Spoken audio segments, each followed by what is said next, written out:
All right, we need to give some love to a farmall that feels kind of forgotten.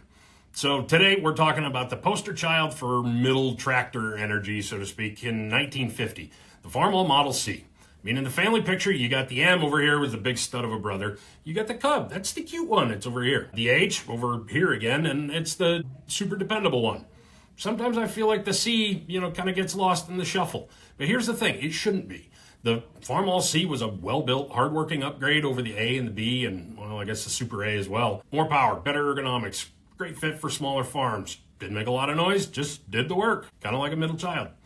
By the way, there's a really, really nice C demonstrator that's part of a really cool red collection coming up for auction in West Michigan on May 17th.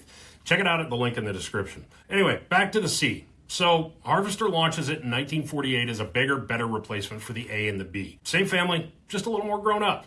It got a center seat, longer wheelbase, a little heavier, made 21 horse on the belt and I think 18 on the drawbar, give or take. Really and truly, it was built for the farmer who needed a little bit more, but didn't need to jump up to an H. And in 3 years, Harvester cranked out like 80,000 of them, close to it. And that's nothing to sneeze at. But they realized that the C was kind of getting neglected. And so in 1950, the first quarter of 1950, Harvester tried to put the spotlight on the little brothers, the Cub, the Super A, and the C.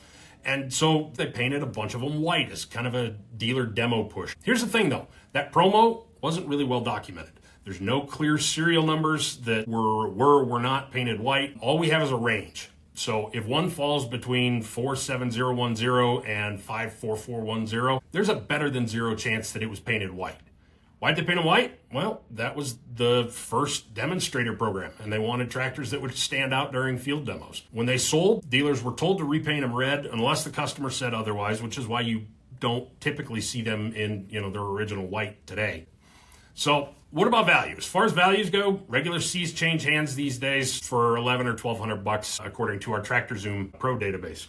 But verified white demonstrators, they go for about 3x, especially if they've been nicely restored. Now, about that really special one I mentioned earlier, it belonged to a guy named Loren Peterson. He was a lifelong dairy farmer and IH guy from West Michigan.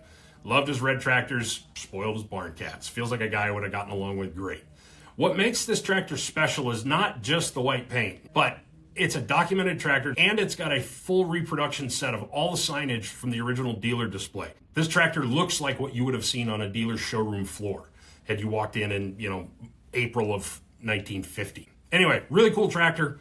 When you get a chance, hit the link and check this collection out. It is superb. Anyway, thanks for watching. Catch you next time.